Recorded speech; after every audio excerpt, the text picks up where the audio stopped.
podróż zaczynamy od drogi asfaltowej. Taki wstęp, żebyśmy zobaczyli sobie, o co z tym autem chodzi. No, wiele jednak tutaj jest z typowej 911, więc póki co jazda jest zupełnie cywilizowana. Jedziemy sobie spokojnie, przepisowo. Jak widzicie, przed nami jedzie instruktor, za nami jeszcze ten uczestnik. Jest kontrola. Jest kontrola, oj, to jest poważna kontrola, wszystkich sprawdzają. Hej. Excellent! Wu. Jest. Dawaj, but.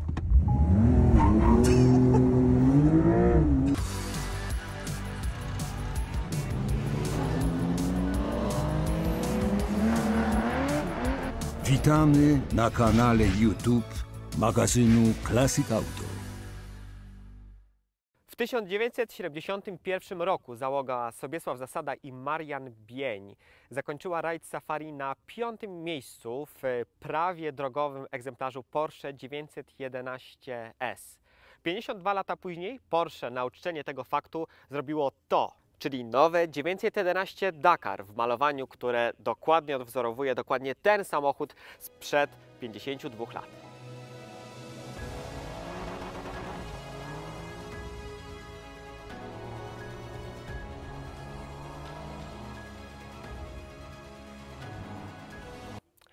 Żeby Porsche 911, czyli jakby nie było sportowy samochód, działał w takich warunkach jak te, które widzicie za mną, potrzebne były dość kompleksowe zmiany, które teraz po kolei opowiem. Dlatego już poprawiłem swoje okulary, żeby wyglądać poważniej, ponieważ będą to bardzo poważne rzeczy. Przeanalizujemy sobie wszystkie elementy, idąc od przodu.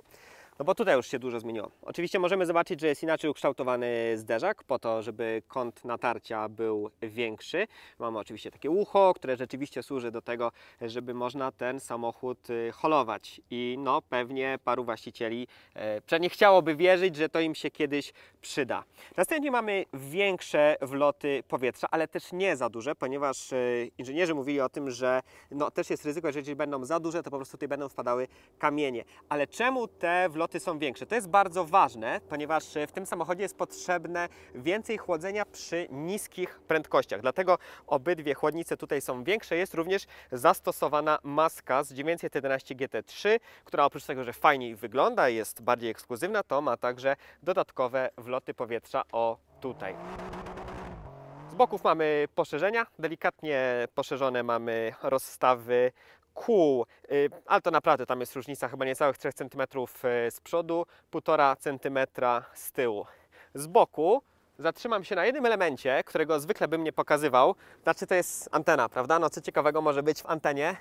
Otóż dużo ciekawego może być. Tutaj mamy pod tą uszczelką wejście na gniazdko 12V, po to, żeby sobie podłączać różne fajne rzeczy na dach. Na przykład elektrownię z przodu, tak żeby było bardzo rajdowo. Może to być także namiot.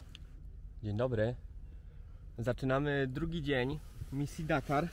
Zaczynamy ją w nietypowym miejscu, a mianowicie w namiocie, który został właśnie na takie chwile stworzony.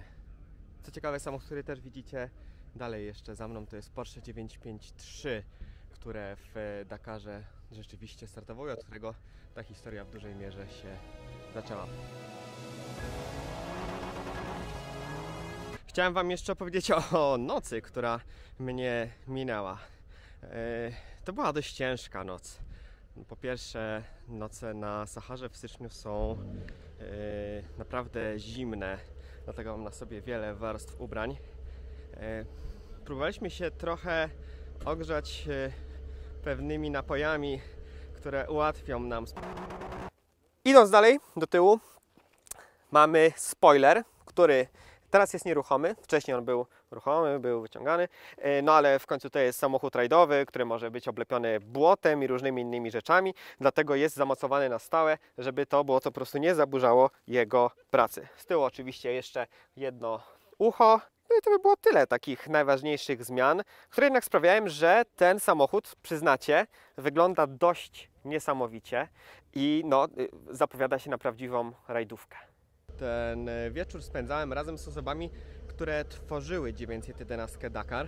co pozwoliło mi także dowiedzieć się o tym samochodzie wielu rzeczy, których zwykle oni nie mówią, no i których nie da się przeczytać w żadnych materiałach prasowych. Po pierwsze udało mi się poznać odpowiedź na pytanie, czemu ten samochód nie powstał na 911 Turbo. Otóż okazuje się, że brali to pod uwagę, ale turbo na taki użytek jest za ciężkie, po pierwsze, za szerokie i ma też wloty powietrza po bokach, które sprawiają, że użytkowanie tego samochodu choćby w takich warunkach byłoby dużo bardziej podchwytliwe. Po drugie, skąd wzięła się nazwa? No w końcu pamiętamy, że choćby nasz egzemplarz, ale te wszystkie pozostałe, także które widzicie za mną, były przecież inspirowane rajdem Safari. Otóż jak się okazuje, nazwa Safari również była brana pod uwagę, podobnie jak inne, na przykład 911X, no ale ostatecznie postawiono na Dakar ze względu na rozpoznawalność tej nazwy oraz na kwestie praw autorskich do nazwy. Wsiadamy do środka, ponieważ chciałbym pokazać Wam dalsze modyfikacje, z których tutaj aż tak dużo ich nie ma, ponieważ to co widzicie, to co widzę przed sobą, to dobrze znana deska 911 obecnej generacji 992, która akurat w takich warunkach wygląda cokolwiek surrealistycznie. No fakt, że jednak wiemy, że jedziemy 911 i robimy ją takie rzeczy, coś tutaj mi się nie klei w głowie cały czas, no nieźle, ale nie klei mi się w fajny sposób, no tak jak po prostu by jechać na dopalaczach. O, nie powinienem tak chyba. Myślę, że jeśli chodzi o charakter tych zmian, najważniejszy jest fakt, że wiele nowych rzeczy zostało tutaj do środka dołożonych, czyli system podnoszenia obydwu osi. Teraz w tym momencie, oprócz tego, że samochód standardowo już jest 5 cm wyżej niż zwykła 911 Carrera GTS, to teraz jeszcze on jest 5 cm wyżej, a więc ma 161 mm prześwitu, przy czym ten prześwit można jeszcze tym przyciskiem podnieść o kolejne 3 mm. Wiele elementów zostało także albo usuniętych, albo zamienionych na lżejsze odpowiedniki, a więc maska i spoiler są wykonane z włókna węglowego. Wyleciały także tylne fotele. Patrzę, rzeczywiście ich nie ma. Za to, co widzę za sobą, to jest klatka. To jest element dodatkowego wyposażenia w ramach pakietu, który sprawia, że ten samochód jest jeszcze bardziej rajdowy. Ostatecznie przyniosło to efekt w postaci wyniku wagi 1605 kg. Mało czy dużo? No jak na dzisiejsze czasy mało jednak. To jest 10 kg więcej niż zwykła, nazwijmy to 911, ale nadal pamiętajmy, że choćby nowe BMW M2 waży więcej niż ten samochód, który ma napęd na 4 koła i wiele innego terenowego wyposażenia, więc no jednak myślę, że jest to taki raczej surowy i rajdowy samochód rzeczywiście. Numer 19, dokładnie taki sam jak w Radzie Safari, w którym w 1971 roku jechał Sobiesław Zasada.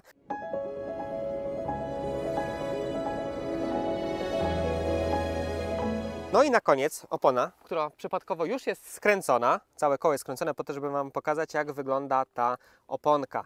Oczywiście to jest jeden z tych kluczowych elementów tego samochodu, to znaczy no całkiem zmienione całe koło, to znaczy sama felga jest inna, jest mniejsza o 1 cal. Mamy 19 cali z przodu, 20 z tyłu, po to, żeby zrobić miejsce na oponę o większym profilu bocznym. Co jest ciekawe, to fakt, że początkowe założenie było takie, że ten model opony będzie dopiero stosowany jako opcja dla tych bardziej zdeterminowanych kierowców, ale okazało się podczas jazd testowych, ten model był rozwijany we wszystkich szerokościach geograficznych i w Szwecji, i w Dubaju. I na przykład z takiej Szwecji zdarzało się, że niektórzy kierowcy testowi wracali na kołach do Zuffenhausen i podczas jednej z takich podróży nie zmienili opon z powrotem na te zwykłe, nazwijmy to, i kierowca doszedł do wniosku: hej, te są na tyle dobre, że bez problemu można z nimi jeździć na co dzień. Będziemy schodzić do wartości aż 1,2 bara, więc naprawdę bardzo nisko. No i tak też się stało i teraz właśnie domyślnie ten samochód opuszcza salon właśnie z takimi oponami, choć jeśli chcecie mieć ten, nazwijmy to, taki cywilny odpowiednik, jest on także jak najbardziej dostępny. Ok, teraz jeszcze parę cyferek, a więc zacznijmy od silnika. dobrze znany Boxer z 911 Carrera GTS, który ma 480 koni, 570 Nm. To wszystko jest przenoszone z tego miejsca przez skrzynię PDK, która znajduje się gdzieś tu, 8-biegowa PDK na wszystkie 4 koła, co kończy się w najlepszym wypadku wynikiem 3,4 sekundy do 100 km. Z tymi oponami największa prędkość, z jaką pojedziemy, to 240 km na godzinę. To są te dobre wiadomości. Zła jest taka, że to wszystko, co widzicie tutaj, kosztuje, no właśnie, jak myślicie? Troszkę więcej chyba. 1 189 000 złotych. A więc trochę to wszystko wygląda poważniej niż myślałem. Nasz samochód też jest taki rajdowy. Tutaj mamy do czynienia z tym dodatkowym pakietem. On de facto bazuje na 19 Carrera GTS, ale dużo tutaj jest z 911 GT3. Tak jak czuję. Są mocowania silnika bezpośrednio przejęte z GT3, no ale jakby to nie jest tak ważne jak ogólnie ten charakter, który czuje taką bezpośredniość i surowość, bym to powiedział. I tą surowość tutaj mamy. Na razie nie idziemy za szybko, 30 na godzinę.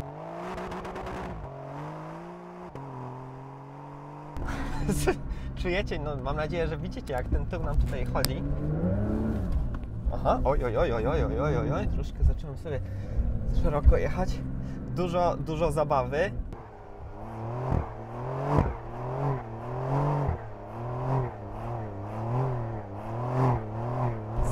No jedna kluczowa różnica pomiędzy tym samochodem a GT3 to jest fakt, że mamy tutaj silnik turbodoładowany, tak jak wszystkie GTS-y już teraz mają tej generacji. No i to jednak w przypadku akurat tych warunków, no jest to oczywiście plus, ponieważ mamy tutaj duży moment obrotowy, 570 Nm dostarczany już od 2500 obrotów, no i aż tam do 5000, więc mamy bardzo szeroki zakres dużego momentu obrotowego, który sprawia, że teraz suniemy sobie. Aha.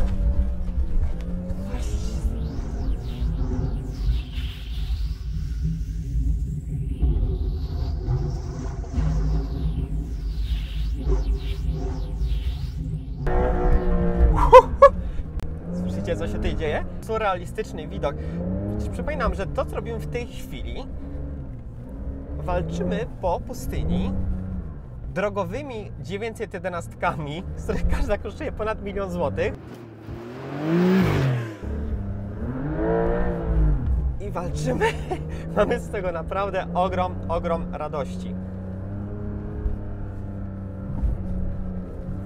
Piękne zachowanie zawieszenia. Czuć, no, że jednak jest to zawieszenie z rajdowym DNA. Oczywiście ono ma mniejszy skok niż takie zawieszenie prawdziwych Dakarówek, ale nadal jak na te warunki wszystko nam tutaj pięknie pracuje. Wszystko mamy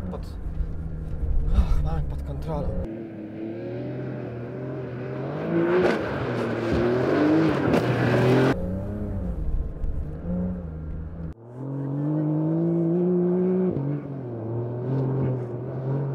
Twórcy mówią, że ten samochód ma mniej więcej...